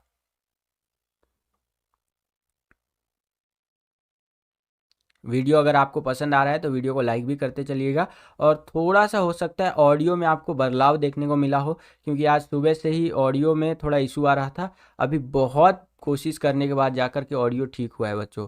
तो अगर थोड़ा भी ऑडियो में दिक्कत लग रहा हो तो एडजस्ट कर लीजिएगा। बहुत प्रयास करूंगा आज रात को ही, तो कल से मे भी हमारा ऑडियो वापस से पहले जैसा हो जाएगा, ठीक है। 21वें क्वेश्चन में हम लोग आ गए हैं। यहाँ पर देखिए क्वेश्चन क्या है कि कुटीर निर्माण या घरेलू उद्योग की विशेषताओं का वर्णन कीजिए या परीक्षण कीजिए, ठीक है। यहाँ पर आपको जो कॉटेज मैन्युफैक्चरिंग है और हाउस होल्ड इंडस्ट्रीज है उसके बारे में बताना है। तो देखिए, जो कुटीर निर्माण होता है या घरेलू उद्योग होते हैं, यह निर्माण की सबसे छोटी इकाई होते हैं, ठीक है। कारीगर द्वारा स्थानीय कच्चे माल और साधारण औजारों का यहाँ पर उपयोग किया जाता है। एग्जाम्पल के लिए जो अगरबत्तियाँ बनाई जाती हैं बच्चों, छोटे छोटे घरों में आप देखेंगे तो अगरबत्तियाँ बनाई जाती है कि नहीं? तो ये किसके अंदर आएगा? ये आपका कुटीर निर्माण के अंदर आएगा, घरेलू उद्योग के अंदर आएगा। वो जो शादी पार्टी में खाने वाला पत्तल होता है, दोंगा होता है, वो भी ऐसी छोटी छोटी घरेलू उद्योगों के अंदर, कुटीर निर्माण के अंदर बनाया जाता है। तो ये सारी चीज़ें आप लिख सकते हैं। परिवार के सदस्यों की मदद से कारीगरों के घरों में रोजमर्रा के उपयोग के लिए सामान का उत्पादन किया जाता है। ऐसी चीज़ें यहाँ पर बनाई जाती है घरेलू उद्योग या कुटीर निर्माण के अंदर, जो डेली बेसिस पे इस्तेमाल में आती हैं बच्चों, ठीक है। तो इस तरह से आप लिख सकते हैं। आगे चलते हैं। सेम यही क्वेश्चन इंग्लिश मीडियम में इस तरह से रहेगा और आंसर आपको कुछ इस प्रकार से लिखना है। अब हम लोग आ गए हैं 22वें क्वेश्चन के अंदर। यहाँ पर देखिए क्वेश्चन क्या पूछ रहा है हमसे कि मनुष्यों का प्राकृतिकरण और प्रकृति के मानवीकरण से किस प्रकार भिन्न है, बताइए। तो आंसर आप इस प्रकार से लिखेंगे। पहले यहाँ पर मनुष्य का जो प्राकृतिकरण होता है उसके बारे में समझिए। यहाँ पर क्या होता है, प्राकृतिक पर्यावरण और मनुष्यों के बीच बातचीत के प्रारंभिक चरणों को संदर्भित किया जाता है, जहाँ पर मनुष्य प्रकृति के आदेशों के अनुकूल ही होते हैं। जैसे पुराने टाइम पे जब बारिश नहीं होता था तो हम लोग क्या करते थे, मतलब मनुष्य लोग, कि भैया पूजा पाठ करने लगते थे कि हे भगवान बारिश करवा दीजिए। लेकिन आज के टाइम पे कभी होता है? नहीं होता है। आज के टाइम पे वेदर फोरकास्ट से चेक कर लेते हैं, अच्छा कब बारिश होने वाला है। अगर बारिश नहीं होगा, आर्टिफिशियल रेन करवा लेते हैं। दुबई जैसा देश, भारत जैसा देश, अब भारत भी इस रेस में शामिल हो चुका है। अमेरिका में एक प्लेन में कुछ कुछ केमिकल लेकर के जाते हैं आसमान में छोड़ते हैं, ले बारिश हो गया, ठीक है। तो यहाँ पर पहले के टाइम पे क्या होता था, जब मनुष्य का प्राकृतिकरण हुआ तो उस टाइम पे आदेश का हम पालन करते थे। जो प्रकृति हमें आदेश देता था उसी का पालन करते थे, ठीक है। कि हाँ भैया बारिश का मौसम लग रहा है, चलो बारिश के अकॉर्डिंग फसल लगा लेते हैं। अब तो भैया रेगिस्तान में भी बारिश वाली फसल लगा लेते हैं, कोई दिक्कत नहीं है, ठीक है। अब देखिए आगे क्या बताया गया है। यह बहुत निम्न स्तर की टेक्नोलॉजी यानी प्रौद्योगिकी और सामाजिक विकास को इंगित करता है। जब हम लोग प्रकृति के अंडर में थे तो बहुत निम्न स्तर की टेक्नोलॉजी को इस्तेमाल कर पाते थे। ये मनुष्यों का प्राकृतिकरण के अंदर बताया गया है, ठीक है। अब जब प्रकृति का मानवीकरण हो गया तो इसमें क्या देखने को मिला, यहाँ प्रकृति की शक्तियों और प्रकृति को समझने वाले मनुष्यों के बीच बातचीत को संदर्भित करता है। ये वाला प्रक्रिया यह कुशल प्रौद्योगिकी के विकास और बेहतरीन सामाजिक और सांस्कृतिक संबंधों को इंगित करता है। यहाँ पर हमारे पास अच्छी खासी टेक्नोलॉजी आ गई जब प्रकृति का मानवीकरण हुआ बच्चों। मनुष्य आवश्यकता की स्थिति से स्वतंत्रता की स्थिति की ओर बढ़ता चला गया, ठीक है। मनुष्य पहले आवश्यकता के ऊपर रहता था कि हाँ भैया ये होगा वो होगा, अब पूरी तरह से स्वतंत्र है क्योंकि हमारे पास अच्छी टेक्नोलॉजी है, हम अपने अकॉर्डिंग सारा काम कर सकते हैं। आशा करता हूं कि आपको समझ में आया होगा। देखिए बच्चों एक चीज़ और क्लियर कर देता हूं, बहुत सारे बच्चों को जियोग्राफी की आंसर्स का लैंग्वेज, क्वेश्चन का लैंग्वेज टफ लग सकता है, ठीक है। तो यहाँ पर मैं इतना ही कर सकता हूँ कि जितना मेरे द्वारा हो पा रहा है मैं उसको आसान करके आपको यहाँ पर समझाने का प्रयास बच्चों कर रहा हूँ। क्योंकि देखो जियोग्राफी का लैंग्वेज टफ ही होता है, ठीक है। और आप भी कोशिश कीजिएगा एग्जाम के अंदर कि थोड़ा सा टफ लैंग्वेज में ही आंसर लिखे, जिससे कि आपको पूरे में से पूरे नंबर मिले। जियोग्राफी में एक खास बात होती है ये कि अगर 3 नंबर का क्वेश्चन है और सिर्फ आपने 3 लाइन ही लिख दिया और वो भी करेक्ट तो 3 नंबर आपको मिल जाएगा। जरूरी नहीं है कि पूरा पोथी लिख करके आए, वहां पर आप एकदम कहानी लिख करके आए हिस्ट्री पॉलिटिकल की तरह, ऐसा नहीं होता है। ठीक है, ये हमारे टीचर ने 2019 में हमें ये बात समझा दिया था, 18-19 के टाइम पे, कि बेटा ऐसा ऐसा होता है। तो वो चीज़ें मैं आपको बता रहा हूँ जो मेरा एक्सपीरियंस रहा है। ठीक है, सेम यही क्वेश्चन आपका इंग्लिश मीडियम में इस तरह से आएगा, यहाँ पर आप देख सकते हैं, और आंसर आपको इस प्रकार से लिखते हुए चलना है बच्चों।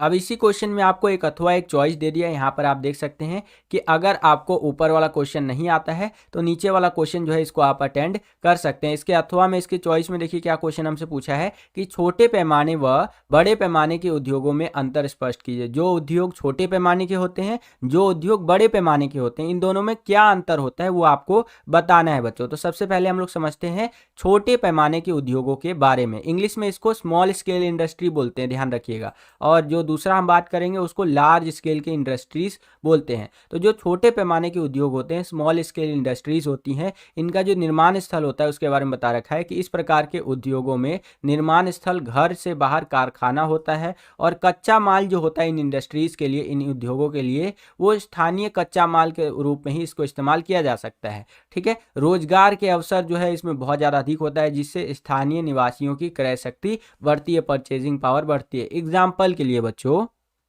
जैसे आपने देखा होगा कि जो आपका दोना होता है, ठीक है, पत्तल जिसको आप कहते हैं, जैसे भंडारा उंडारा आपने खाया होगा ना, तो जिस पत्तल में आपने खाया होगा वो छोटे पैमाने के उद्योगों के अंदर बनता है। ठीक है, स्मॉल स्केल इंडस्ट्री में बनता है। तो इसमें क्या होता है, ज़्यादा से ज़्यादा लोकल लेवल पे जो लोग होते हैं उनको रोजगार मिल जाता है, और जब रोजगार मिलेगा तो पैसा आएगा, पैसा आएगा तो अच्छा खासा चीज़ वो भी अपना खरीद सकते हैं। ठीक है, और भी बहुत सारे, जैसे अचार आप ले लीजिए, है ना, अचार बनाने के लिए छोटे पैमाने के उद्योगों के अंदर अचार बनाया जा सकता है और उसको बेच करके प्रॉफिट जनरेट किया जा सकता है। और भी बहुत सारी चीज़ें हैं, जैसे मोमबत्ती बनाना, आपका अगरबत्ती बनाना, ये सब छोटे पैमानों के उद्योगों के अंदर होता है, और इसमें स्थानीय लोगों को ज़्यादा से ज़्यादा रोजगार मिलता है, उनको वो अच्छा खासा पैसा कमाते हैं। और ये सब बनाने के लिए जो कच्चा माल होता है, रॉ मटेरियल होता है ना, वो भी लोकल लेवल पे ही, स्थानीय लेवल पर ही मिल जाता है बच्चों। आशा करता हूँ कि आपको समझ में आया होगा। अब हम लोग बात करते हैं बड़े पैमाने के उद्योगों के बारे में। ठीक है, लार्ज स्केल के जो इंडस्ट्रीज होते हैं उनके बारे में। इसमें क्या होता है, उत्पादन विकसित और प्रौद्योगिकी तथा कुशल श्रमिकों द्वारा किया जाता है। जो भी कुछ यहाँ पर उत्पादन किया जाता है, मैन्युफैक्चर किया जाता है, वो विकसित टेक्नोलॉजी के द्वारा, साथ ही साथ स्किल वर्कर्स के द्वारा जो है यहाँ पर उत्पादन किया जाता है। ठीक है, बड़े पैमाने के उद्योगों के अंदर उत्पादन अथवा उत्पादित माल को विशाल बाजार में बेचा जाता है। जब कोई चीज लार्ज स्केल के इंडस्ट्रीज के अंदर बनाया जाएगा तो भैया उसको बाजार भी लार्ज ही चाहिए। जैसे अडानी जी ने एक यहाँ पर तेल का कंपनी खोल दिया बहुत बड़ा, ठीक है, जो फॉर्च्यून ये सब आता है नहीं, अडानी उडानी के कंट्रोल में आता है, अडानी जी के कंट्रोल में। ठीक है, तो जब इतने बड़े पैमाने पर ये तेल को क्या करेंगे, बनाएंगे और उसको पैक करेंगे, तो ऐसा तो है नहीं कि खाली एक ही राज्य में या एक ही देश में बेच करके वो प्रॉफिट कमा सकते हैं, क्योंकि बहुत ज़्यादा बड़े लेवल पर ये तेल जो है पैक कर रहे हैं, बना रहे हैं। ठीक है, तो ये बहुत सारे देशों में सप्लाई करेंगे अपना तेल। ठीक है, भारत में भी सप्लाई करेंगे, तो पूरे भारत में सप्लाई करेंगे, बिहार, राजस्थान, गुजरात, पंजाब, चंडीगढ़, हरियाणा, सब जगह सप्लाई करेंगे। ठीक है, तो ये आपका बड़े पैमाने के उद्योगों का उदाहरण रहा। इसके आगे देखिए बताया गया है कि इसमें उत्पादन की मात्रा भी अधिक होती है। मैंने बता दिया, उत्पादन जो होता है इसमें, प्रोडक्शन जो होता है बहुत ज़्यादा होता है। ठीक है, और अधिक पूंजी तथा विभिन्न प्रकार के कच्चे माल का प्रयोग किया जाता है। इसमें पैसा भी ज़्यादा लगेगा, नाम से ही पता चल रहा है लार्ज स्केल इंडस्ट्री यानी बड़े पैमाने के उद्योग, तो पैसा अच्छा खासा चाहिए भैया। अब वो तो अडानी जी है भाई, अच्छा खासा पैसे वाला आदमी, खैर, और कच्चा माल भी बहुत ज़्यादा चाहिए होता है। ठीक है, तो इस तरह से आप लिख सकते हैं बच्चों। सेम यही क्वेश्चन इंग्लिश मीडियम में इस तरह से रहेगा कि explain the difference between small scale industries and large scale industries. ठीक है, तो इस तरह से आप यहाँ पर लिख सकते हैं। वीडियो पॉज करके पूरा का पूरा रीड भी आप कर सकते हैं बच्चों। चलिए, परफेक्ट। अब हम लोग आ गए हैं 23वें क्वेश्चन के अंदर। इस क्वेश्चन का आंसर आप मुझे कमेंट करके बताइएगा, बहुत आसान क्वेश्चन है। भारत में सबसे प्रभावी और उन्नत व्यक्तिगत संचार प्रणाली की किन्हीं 3 विशेषताओं को स्पष्ट कीजिए। तो यहाँ पर इंटरनेट के बारे में आप बता दीजिएगा, कमेंट करके बताइए। जिसका भी आंसर सबसे पहले आएगा और सबसे करेक्ट आंसर होगा उसके कमेंट को मैं यहाँ पर हार्ट का यानी दिल का निशान दे दूंगा, ताकि और बच्चे समझ सके बच्चे ने बिल्कुल सही उत्तर दिया है। ठीक है, कमेंट करके बताइए। चलिए, सेम यही क्वेश्चन इंग्लिश मीडियम में इस तरह से रहेगा, यहाँ पर आप देख सकते हैं, और आंसर आप मुझे कमेंट करके बताइएगा। अब हम लोग आ गए हैं सेक्शन डी के अंदर, जिसके अंदर क्वेश्चन नंबर 24 से लेकर के 28 तक क्वेश्चन हमसे पूछे जाएंगे, और ये लॉन्ग आंसर टाइप के क्वेश्चन होने वाले हैं बच्चों। तो एक एक करके देखते हैं। 24वां क्वेश्चन देखिए क्या है कि प्रौद्योगिकी का मतलब होता है टेक्नोलॉजी, इसके विकास के लिए प्रकृति का ज्ञान किस प्रकार महत्वपूर्ण है, उपयुक्त उदाहरणों से स्पष्ट करो। देखिए बच्चों, ये जो क्वेश्चन है ये मोस्ट इंपॉर्टेंट क्वेश्चन है बच्चों, कई बार पेपर में आ रखा है। बिल्कुल ध्यान से समझिएगा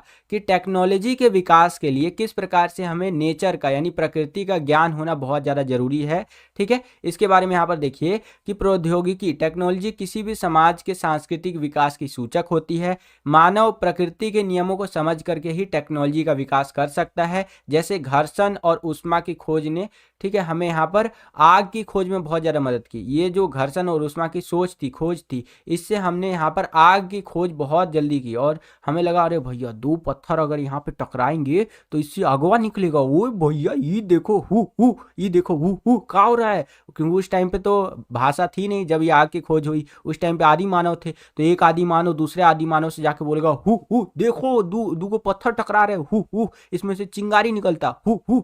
ठीक है, तो दूसरा वाला आदि मानव बोलेगा हु ओ इसमें से चिंगारी निकला, गरम गरम लग रहा हु ऐसे ऐसे। ठीक है, तो भैया यहाँ पर देखिए मानव प्रकृति के नियमों को समझ करके ही अपना टेक्नोलॉजी का विकास कर सकता है। हमने घर्षण को समझा, सोचा कि भैया घर्षण भी कुछ होता है, ऊष्मा भी कुछ होती है, तब इसने हमें आग की खोज करने में बहुत ज़्यादा सहायता की है। डीएनए तथा आनुवांशिकी की रहस्यों ने अनेक बीमारियों पर विजय पाने के लिए हमें बहुत ज़्यादा सहायता की। जब हमने डीएनए के बारे में जाना कि भैया डीएनए भी कुछ होता है, ठीक है, आनुवांशिकी भी कुछ होता है, उससे हमें बहुत सारी बीमारियों के क्योर, इलाज निकालने में बहुत ज़्यादा मदद मिली है। वायु के गति के नियम को हमने समझा, उसके बाद हमने अपना यहाँ पर वायुयान बना दिया कि चलो भैया उड़ने लग जाते हैं अब। ठीक है, अपना हेलीकॉप्टर अपना जहाज बनाते हैं और इसी में उड़ने लग जाते हैं। ये सब हमने कब बना पाया, जब हमने वायु के गति के नियमों को समझा कि भैया हवा कैसे बहती है, पंछी कैसे उड़ते हैं, इन सब चीजों को हमने स्टडी किया, एनालाइज किया, तब हमने ये सब चीजें बनाया। ठीक है, और आप बताइए कि सबसे पहला हवाई जहाज किन्होंने बनाया था। देखता हूं आपका जनरल नॉलेज कैसा है।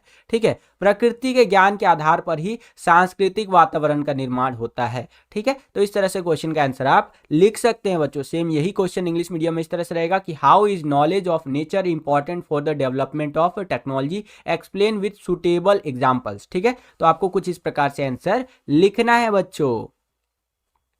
चलिए, परफेक्ट। अब हम लोग आ गए हैं 25वें क्वेश्चन के अंदर। ये क्वेश्चन मैंने आपको वन शॉट वाली वीडियो में करवाया है।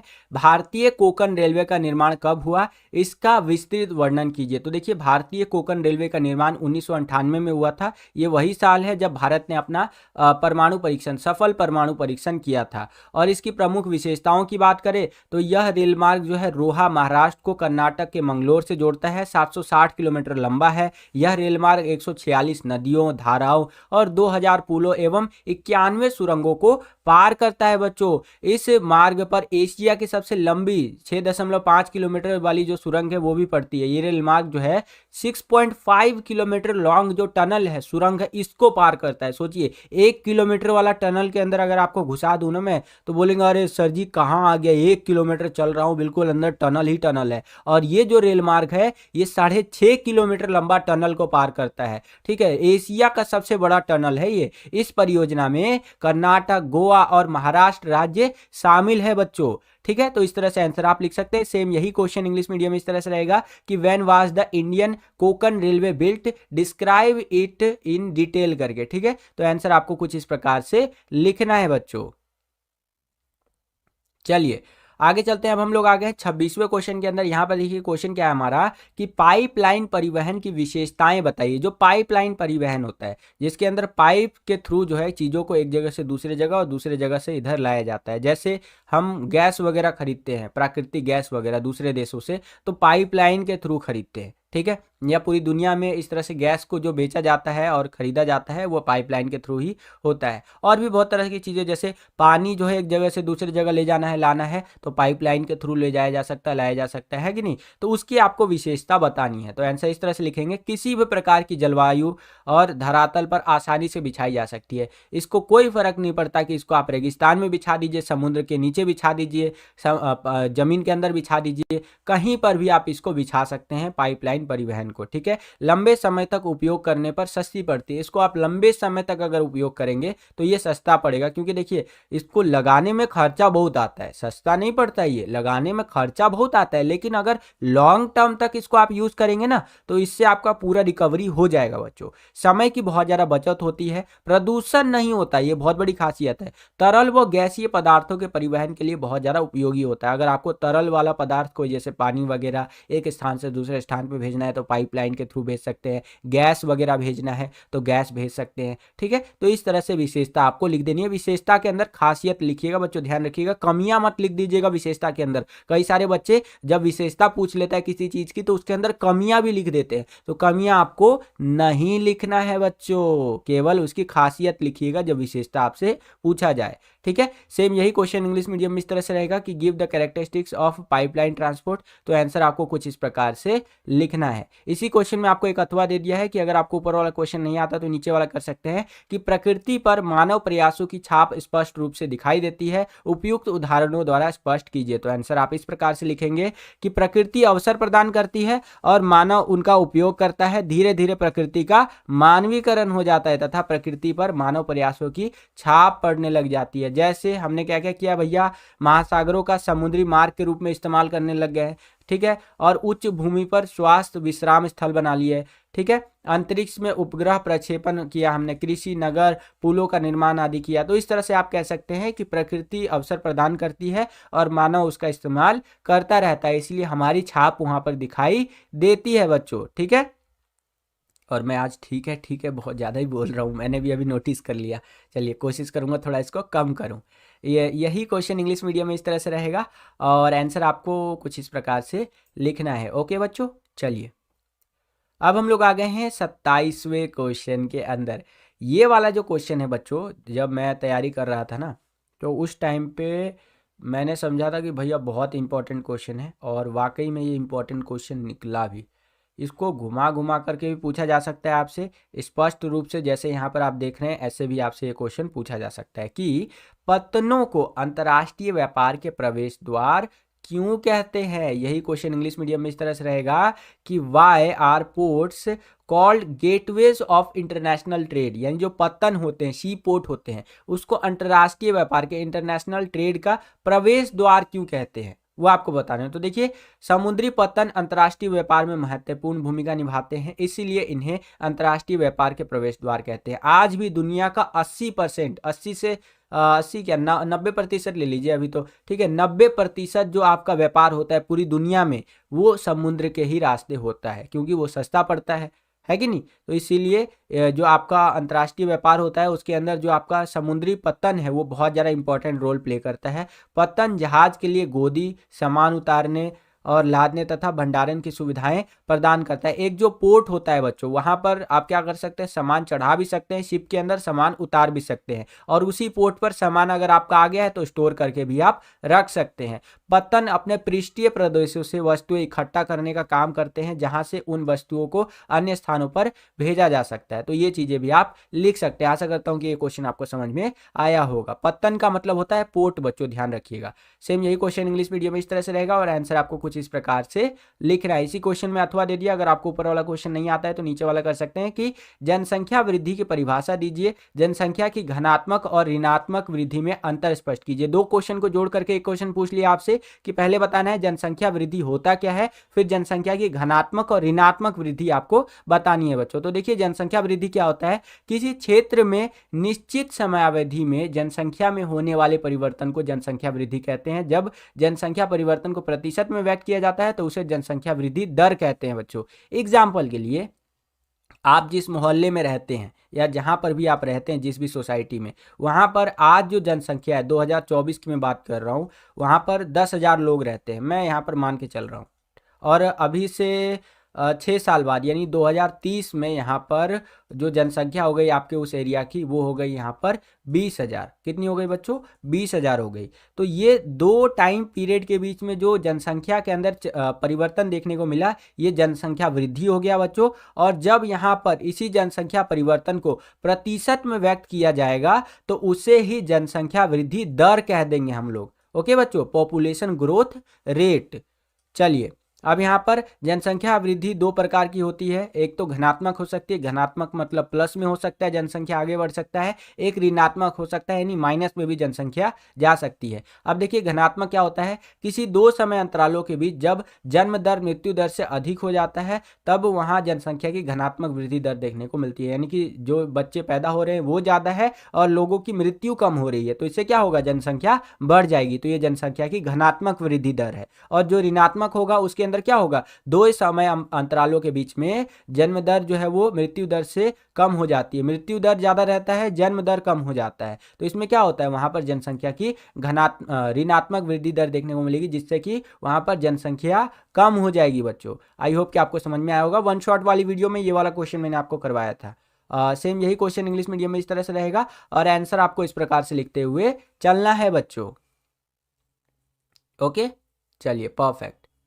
28वां क्वेश्चन देखिए बच्चों, यहाँ पर क्या पूछ रहा है कि भारतीय किसान जो होते हैं उनको कृषि के अंदर क्या क्या समस्याएं आती है। कोई 5 समस्याएं आपको बताती है। तो भारत के अंदर एक व्यक्ति जब किसानी करता है, खेती गृहस्थी करता है, तो उसको मानसून के ऊपर निर्भर रहना पड़ता है।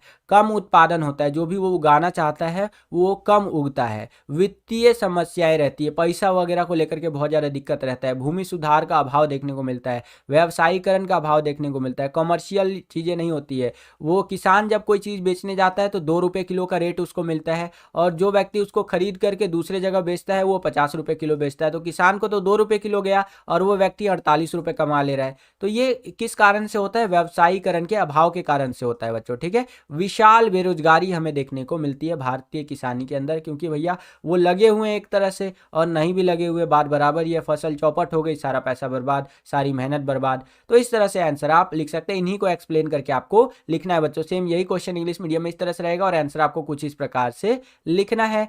ओके, चलिए अब ये वाला क्वेश्चन देखिए, भारत में जल संभर प्रबंधन और वर्षा जल संग्रहण, धरातलीय जल संसाधनों के दक्ष प्रबंधन और संरक्षण की विधियां किस प्रकार है, स्पष्ट कीजिए। ठीक है, तो आंसर आपको कुछ इस प्रकार से लिखना है। वीडियो पॉज करके आप पूरा का पूरा रीड कर सकते हैं, काफी इंपॉर्टेंट है। जैसे जल संभर प्रबंधन द्वारा बहते जल को रोका जाता है, ठीक है, और इसके द्वारा भौम जल की संचयन और पुनर्भरण अनेक विधियों जैसे अंतःस्रवण, तालाब पुनर्भरण से किया जाता है। जो हमारा ग्राउंड वाटर लेवल है उसको रिचार्ज करने का प्रयास इसके अंदर किया जाता है। नीरू मीरू जो कार्यक्रम है ये इसके बेस्ट एग्जांपल्स है। ठीक है, वीडियो पॉज करके आप रीड कर सकते हैं। वर्षा जल का संग्रहण क्या होता है, पानी को जब बचाया जाता है, जब बारिश होती है वो वाला पानी, तो वही वर्षा जल संग्रहण होता है। कई सारे गाँवों में इस चीज़ का भी प्रैक्टिस किया जाता है बच्चों। ठीक है, जैसे राजस्थान के कई सारे गाँव हैं।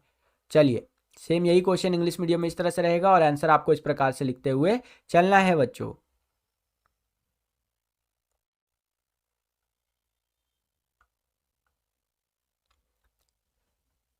अब हम लोग आ गए हैं सेक्शन ई के अंदर, जिसके अंदर मैप बेस्ड क्वेश्चन हमसे पूछे जाएंगे। तो मैप वाला वीडियो मैंने आपके लिए बना दिया है, वर्ल्ड का भी मैप आपको बता दिया है और इंडिया का मैप भी आपको मैंने बता दिया। यहाँ पर भी बता देता हूँ, जैसे शिपिंग नहर, पनामा नहर। ठीक है, अब पनामा नहर आपको कहाँ देखने को मिलेगा, ये जो आप ए से लोकेट हुआ देख रहे हैं ना अमेरिका के अंदर, यहाँ पर आपका है पनामा नहर बच्चों। उसके बाद देखिए क्या है हमारा यहाँ पर एक अंतर्राष्ट्रीय हवाई अड्डा। ठीक है, वो कौन सा है, फ्रैंकफर्ट हवाई अड्डा। ये कहाँ देखने को मिलेगा आपको, तो ये मैं आपको दिखा देता हूँ। ये जो आप देख रहे हैं ना बी से लोकेट हुआ, ये है आपका। ये एक बार मैं कलर चेंज कर देता हूँ तो और बेटर तरीके से आप देख पाएंगे, ये वाला है। ठीक है, चलिए अब तीसरा कौन सा था हमारा यहाँ पर, एक अंतर्राष्ट्रीय बंदरगाह हांगकांग पोर्ट। तो ये चाइना के बगल में देखने को मिल जाएगा। ये जो आप देख रहे हैं ना ये सी से लोकेट किया हुआ, ये आपका यहाँ पर करेक्ट आंसर हो जाएगा। फोर्थ में देखिए डी में क्या पूछा है, व्यापक वाणिज्यिक अनाज की खेती का एक क्षेत्र डाउन्स। अब डाउन्स आपको कहाँ देखने को मिलेगा, मैं आपको दिखा देता हूँ। ये देख रहे हैं, ये डी से जो लोकेट किया हुआ है ये आपका डाउन्स हो जाएगा बच्चों यहाँ पर। ओके, और यूट्यूब पर ना अब जूम का भी फीचर है, 8x तक आप जूम करके वीडियोस को देख सकते हैं। तो मैप आप जूम करके पूरा देखिएगा, जैसे हम लोग पबजी फ्री फायर में जूम नहीं करते एकदम, वैसे जूम करके आप देख सकते हैं। अगला है एक खाना बदोश पशुपालन क्षेत्र, उप सहारा या सहारा मरुस्थल हो जाएगा बच्चों आपका। ये कहाँ पर है, ये मैं आपको दिखा देता हूँ। ये आप देख रहे हैं, ये वाला एरिया आपका हो जाएगा। ओके, इसके आगे चले तो दक्षिण अमेरिका का सबसे बड़ा देश ब्राज़ील। अब ब्राज़ील आपको यहाँ पर देखने को मिलेगा, ये जो देख रहे हैं ये ब्राज़ील है आपका, ये पूरा का पूरा। और उसके आगे चले तो अगला है हमारा प्रमुख बंदरगाह सिडनी पोर्ट ऑस्ट्रेलिया के अंदर। तो ये आपका, ये देख सकते हैं, ये जो जी से लोकेट कर रखा है, ये आपका हो जाएगा। तो इस तरह से मैप भर सकते हैं। बाकी मैप जितने भी इंपॉर्टेंट निकलते हैं सब मैंने करवा दिया है, वो वीडियो जरूर देख करके जाइएगा।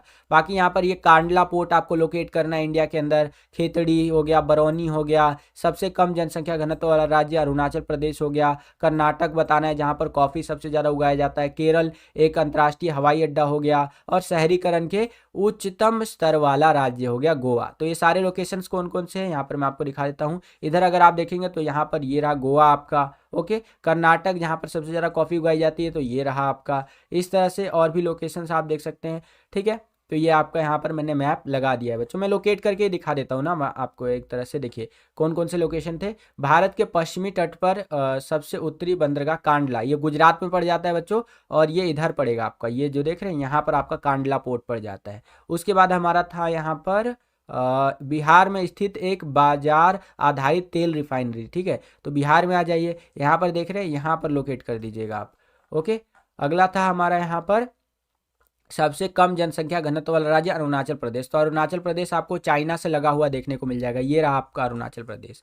उसके बाद कौन सा था हमारा, तिरुवनंतपुरम है, ये केरल का एक अंतर्राष्ट्रीय हवाई अड्डा है। तो तिरुवनंतपुरम नीचे आपको केरल के आसपास यहाँ देख रहे हैं, यहाँ पर देखने को मिलेगा।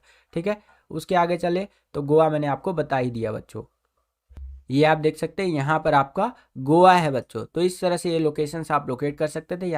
तो बस बच्चों यही था आज का ये वीडियो। आशा करता हूँ आपको ये वीडियो पसंद आया होगा। अगर आपको ये वीडियो पसंद आया तो कर दीजिए ज़्यादा से ज़्यादा लाइक। जितना ज़्यादा वीडियो को आप लाइक करेंगे उतना ज़्यादा हमारा मोटिवेशन बढ़ता है इसी तरह की वीडियोस को बनाने के लिए। चैनल पर अगर आप नए आ गए हैं, विद्यालय स्टडी पॉइंट को अभी तक आपने सब्सक्राइब नहीं किया है तो सब्सक्राइब कर लीजिए। इसी तरह की वीडियोस हम आपके लिए लेकर के आते रहते हैं। जैसे ही आप चैनल को सब्सक्राइब करेंगे, बगल में आपको बेल का, घंटी या घंटा कुछ भी कह सकते हैं, उसका आइकन देखने को मिलेगा।